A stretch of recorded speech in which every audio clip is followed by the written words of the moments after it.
Bom dia a todos, meu nome é Caroline e vou dar continuidade ao conteúdo de qualidade de água, falando sobre fluoretos e hidrocarbonetos. O que são? O flúor é o elemento mais eletronegativo de todos os elementos químicos, sendo normalmente encontrado na sua forma combinada, que é o caso do fluoreto. Já os hidrocarbonetos são compostos orgânicos que contêm apenas carbono e hidrogênio na composição. O que representa sua presença na água?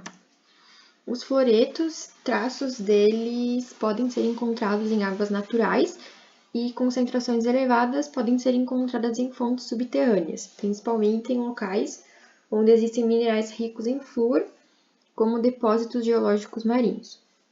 Eles também podem ser encontrados no efluente de indústrias de vidro e de fios condutores de eletricidade. Já os hidrocarbonetos, sua presença pode ser identificada pela cor ou odor característicos. Então, alguns possuem somente odor, alguns possuem cor, alguns podem possuir os dois. Também identificados por vazamentos ou manchas em rios e mares, como na imagem a seguir, a gente consegue identificar, então, o vazamento pela cor característica. Análises para determinação. Os fluoretos podem ser, então, analisados pelo método colorimétrico, com adição de alizarina, que forma um complexo amarelo, pelo método SPA-DNS, onde é usado um reagente que forma um complexo avermelhado e em seguida determinado por espectrofotometria, e pelo método eletrométrico, onde utiliza-se um eletrodo de íon seletivo.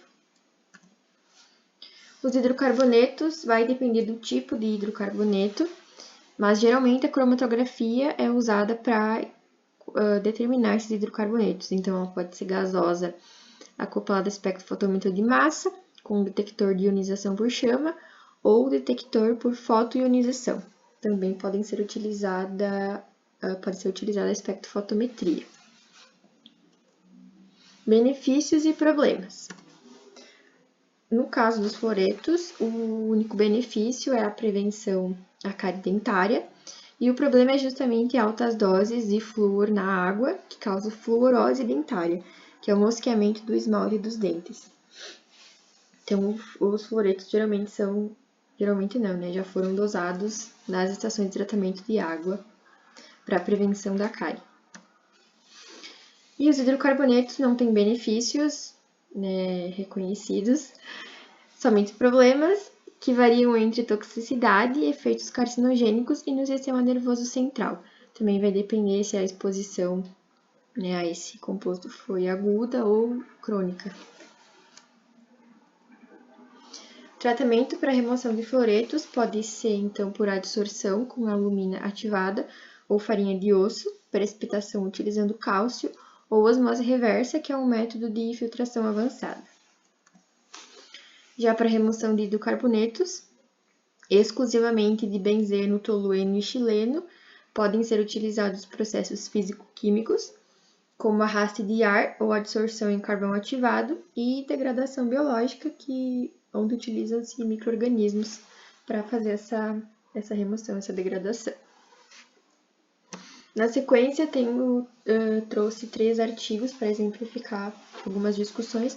São 2 a respeito do flúor e 1 sobre os hidrocarbonetos. Então, esse artigo ele fala sobre o decurso histórico das políticas de fluoretação no Legislativo Brasileiro de 1963 a 2019. O intuito é apresentar um histórico de como foram as mudanças nas políticas brasileiras, no caso da fluoretação. Então, de 1963 a 2001, foi constatada uma disputa entre os métodos de fluoretação das águas e abastecimento, mas ainda permeava a compreensão da importância e benefícios acerca da utilização do flúor. Então, nesse período aí, utilizava-se o flúor nas estações de tratamento de água. De 2003 a 2013, os projetos eles começaram a contestar a utilização do flúor, propondo a sua utilização apenas no meio tópico, que é o caso de diretamente nos dentes, né, por meio de um profissional habilitado, caso a pessoa tiver com cárie, utiliza-se então flúor ou outros compostos, enfim, mas somente se a pessoa precisasse, né? No início dos anos 2000, a temática ela ganhou mais força com a revogação da Lei 6.050. Essa lei falava sobre a fluoretação no Brasil, né? Era uma lei antigamente. E aí, nesse período, houve a ascensão do movimento anti-flúor e a maioria das matérias legislativas tratava então da solicitação da suspensão da fluoretação. Teve uma maior participação nessas políticas dos estados do Centro-Oeste e Nordeste. Atualmente eu trabalho numa empresa de tratamento de efluentes, principalmente chorume e esgoto, mas eventualmente são feitos projetos de estações de tratamento de água. E aqui no sul não é muito comum a solicitação da fluoretação, mas eu já vi projetos com essa solicitação de fluoretação na estação de tratamento de água, principalmente na região Nordeste. O próximo artigo, então, ele traz uma análise da quantidade de flúor nas águas de abastecimento público em 40 municípios do estado de São Paulo. Então, no período aí de 2004 a 2016. Esse quadro 1, ele traz as concentrações de flúor e os graus de benefício e risco. Então, a quantidade de flúor que pode ser usada para realmente prevenir a cárie vai de 0,55 a 1,14. E a quantidade que causa prejuízos, então tem o risco de produzir fluorose dentária, é 1,45 ppm de flúor, ou miligramas por litro, que aí tem um risco muito alto da fluorose dentária. E aqui tem a distribuição absoluta e percentual dessas amostras de água dos 40 municípios. Então, a gente vê aqui que a maior porcentagem dos municípios está com a concentração em miligramas por litro adequada para ter esse benefício da prevenção da cárie, e alguns estão com a concentração um pouco abaixo do necessário, né, para prevenir a cárie, e outros estão com uma concentração muito alta, que aí já tem esse risco de adquirir a fluorose dentária. Então, só para exemplificar, né, quais seriam as concentrações de flúor, né, que são boas e que oferecem risco, né, até que ponto ela oferece risco. O artigo seguinte é sobre os hidrocarbonetos, então, intitulado Compostos Voláteis associados ao risco carcinogênico e não carcinogênico. Então, aqui nesse artigo, os autores analisaram benzeno, tolueno, etilbenzeno, O-xileno e M-xileno. Eles consideraram duas vias de exposição: a via de exposição por inalação aos contaminantes presentes no solo subsuperficial e via de inalação à água subterrânea, em consequência do funcionamento de uma refinaria na região sudeste do Brasil.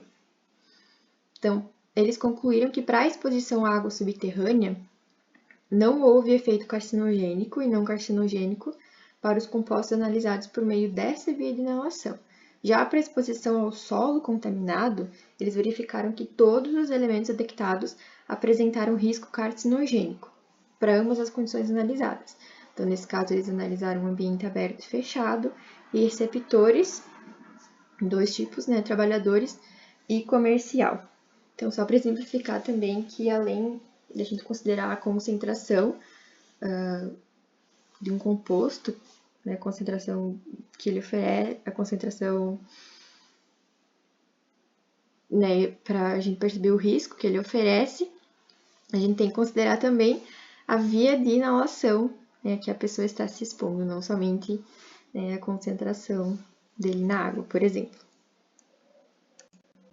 Aqui estão as referências utilizadas. E é isso, obrigada pela atenção.